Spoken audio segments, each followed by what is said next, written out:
Hey guys, and welcome to my first official video on my YouTube channel. I am so freaking excited to finally start this. It's been a hell of a process. It's taken me a lot more time than expected. Being a newbie to YouTube is very, one, intimidating. Two, it's just a lot of work that you do not expect. Everything from editing, filming, everything that goes into it is a lot of work that comes with a lot of practice, but regardless, I'm here now and I'm ready to finally start sharing my life with you guys, and I'm excited to film this first video and kind of tell you guys a little bit more about myself. So if you follow me on Instagram, you know that I took to Instagram and opened up a questionnaire and basically had you guys ask me any question that you guys wanted to ask me, whether you knew me personally, if you knew me just through social media and wanted to get to know me a little bit better. I let the door open and kind of just was ready to, answer any questions. So I did receive plenty and I'm very excited to answer all these questions. I have them all screenshotted on my phone.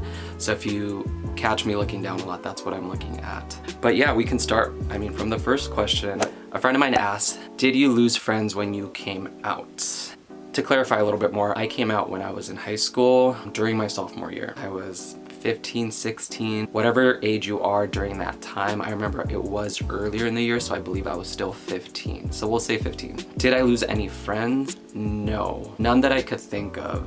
In all honesty, half the people I was kicking it with were already low-key gay, and I kind of already knew that. Most of which were girls, some were guys, but yeah, I had no trouble coming out. I actually want to make a future video down the line about my coming out story, so I'll elaborate a little bit more on that topic then. But did I lose any friends? No. If I did, then they probably weren't friends to begin with and didn't really matter. So no, I didn't. Fortunately, I was able to keep the friends that I had. Next question, do you have any tattoos coming up? Yes, I plan on getting plenty of tattoos in the future. Currently only have one on my forearm. It's a large rose that takes up literally my entire forearm, and the words "Stay Strong" are on a ribbon towards the bottom. Just something that means a lot to me. The words are very empowering to me whenever I'm going through anything. But to answer your question, yes, I am getting a lot more tattoos. Next question. What's the best date you've ever been on? Best and worst date. Best date, I would definitely say, my boyfriend and I, we go on plenty of dates, and I won't say that one is better than the other, but actually I can. I think the best one we went on recently was for Valentine's Day. We got annual passes. It was his first time actually going and my first time in years. So there was plenty that was new that I'd never seen before. And just experiencing that with him and trying new foods, drinks, rides, attractions, and just knowing that we can go whenever the hell we want for the rest of the year was amazing. So that definitely was an amazing date. Worst date. I can't really think of a bad date. Maybe in high school when I dated girls. That sounds already funny in itself. They were probably just super awkward and tense. So yeah, I would say maybe any one of those were probably not the best of dates. Okay, so this question was actually asked twice. A little different, but one of my friends asked, where do you see yourself in 5 years? And another friend asked, where do you see yourself in 10 years? So in 5 years, I will be 32 years old. In 10 years, I will be 37. So you can obviously do the math and figure out that I am 27. To answer your question, or both of your guys' questions, in my 30s, I don't have the biggest expectations. I'm not selling myself short, but I really just want to have my career established. I want to have my own home. I would love to be married, and I would love to have a child of my own. I would love a little boy. I would love a little girl too, but the thought of me raising a little girl is kind of scary just because I think girls, are just scary. I would take any child. I would just love to be a father more than anything. This next question I really liked. It's, what are your essentials that you need to have in your wardrobe? This is something I feel like every man should have.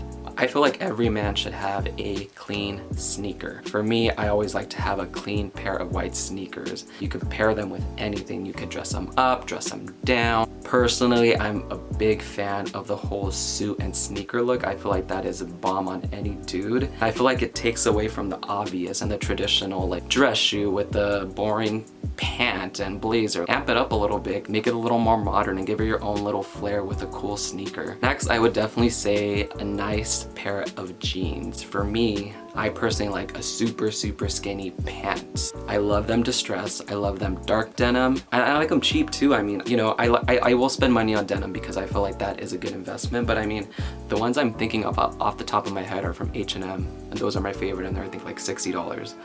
Next, I would definitely have to say a nice leather jacket. I have plenty of jackets. I have all colors, structures, and different retailers. I will say all of my leather is faux leather. I don't own any genuine leather, I don't think.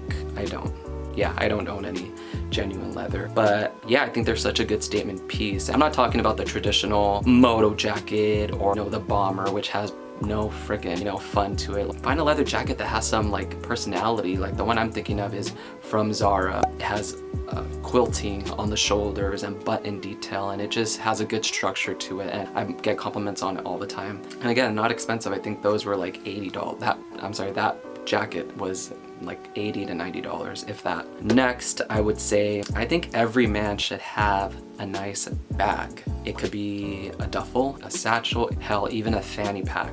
As long as it's true to your style aesthetic, I feel like a bag is necessary. The one I have, again, is from Zara. I freaking sound like I'm sponsoring Zara, because that's my go-to place. The bag that I have is actually a laptop bag, but I use it for everything. For my laptop, I have my toiletries, fragrances, vitamins. I have a lot of crap in there, stuff that probably shouldn't be in there. My life is in that bag. Lastly, it's probably not the most fashionable thing, and I'm wearing it right now, a baseball hat. Something that just to easily throw on. I personally love my hair. I feel like it's a very distinctive part of my look. However, I don't always want to do my hair. It's so much work that goes into it. Blow drying, brushing, product, hairspray. It's just such a hassle. So there's days where, like today, I haven't got a haircut, so I just threw on a hat. Is it my go-to look? It is something that's easy, and it still looks somewhat fun and kind of in trend, if you will.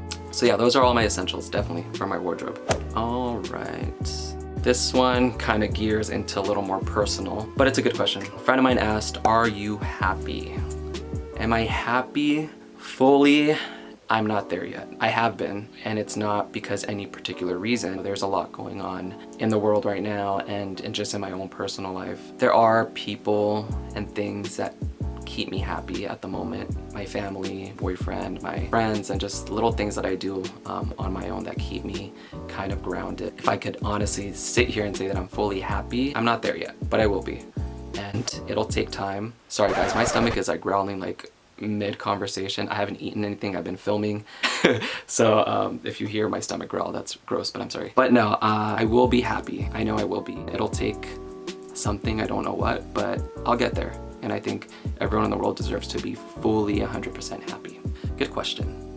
All right, favorite volleyball memory. For those of you who don't know, I played volleyball all throughout high school. Freshman year, I played on the JV team. The following 3 years, I played varsity. And I was, I believe, pretty good. I mean, I started all 4 years. My teams were always very good. I believe we won league every year that I was on the team. The times I played varsity, we made it pretty far in the CIF playoffs. Aside from that, my favorite memory, I can't think of one because I had several, but I think just the overall experience of playing was amazing. Just having your friends, parents, siblings, everyone come to your games and just cheer you on, and just having that little moment of feeling like a badass was amazing. If you played high school sports, even college sports, or even play today, you know the feeling of just feeling that liberating feeling that you just want to, you know, go out there and give it your all. One thing for me when I played the libero, which is the defensive player, the passer. I would have a lot of people, not a lot, I'm being dramatic. I would have younger people come up to me, even from the opponent's team. They would say, oh my God, you were so good. I could play like you. Like, I want to be as good as you one day. And it was like, to me, I was kind of like, what do you mean you want to be like me? But it was very flattering. I think that was the best. Just the overall experience of playing, I think that was the best, definitely. This one's cute. Okay, so what was your dream job growing up? My dream job growing up was to be a professional WWE wrestler. I kid you not, that is the one thing I wanted to be when I was a kid. Actually, no, it was WWF back in the day. I told my dad, I'm like, that's what I'm gonna be, is a wrestler. I wanted to be a Hardy Boy so bad. If you know who they are, then you are a true OG fan of the WWF. Obviously that did not happen, and obviously that is not what I want to do now, but then that is what I wanted to be so badly. I was obsessed. That was my dream occupation, but yeah, definitely grew out of that one. It's funny, I got a lot of messages that weren't necessarily questions. They were just kind of like people admiring that I'm starting a channel, which was super cute. Next question though. Describe yourself in 3 words. Describe myself in 1 word first. I would say loyal. 2, loving. I'm sure there's a better synonym for that. 3rd, I would say honest. Those are definitely all qualities I possess. Sure, there's better ones, but that's what I could think of on the spot. Next question. This is kind of similar to the previous one. What is your favorite thing about yourself and the least favorite thing about yourself? Let's start with the negative first, get that out of the way.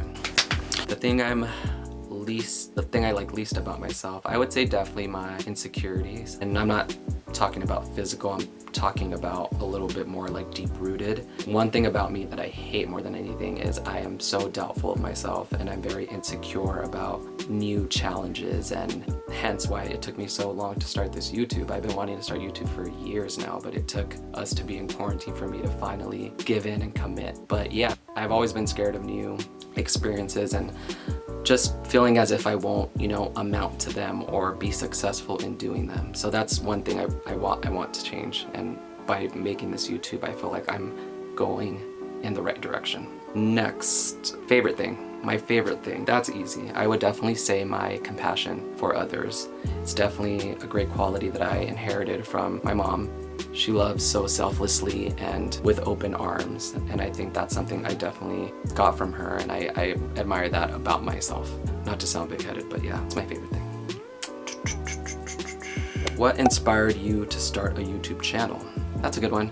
Starting my channel, I wanted to start a YouTube for years. When I say years, I'm talking back when I was 22, before I even knew you could make a living off of it or be an influencer. I wanted to do it to get my voice heard, get my thoughts out, and just kind of use it as an outlet to express myself to others. I love talking, I love telling people stories and just kind of hearing their stories as well. So that was my motive. I wanted to use this as a way of expressing myself. If down the line it works out and there's potential in going a different route in the sense where it could become potentially something bigger than what I expected, sure, I would love that. But as of now, it is what I've originally wanted, which is just a platform for me to express myself and my thoughts. Next question, how long have you been interested in beauty and fashion? If I'm honest, I'm not necessarily into beauty. Nothing against it, I just couldn't sit here and really say that I study beauty or I'm inspired by beauty. And when I think beauty, I think beauty like makeup and stuff and skincare. Fashion, however, it's needless to say, yes, I love fashion. I love everything about the fashion industry. I love designers, the photography, the art, the expression, all of it. I love fashion. Studied it in school. I love everything that pertains to the fashion world. I remember in high school, you used to be such a dope-ass shuffler. Can you still shuffle?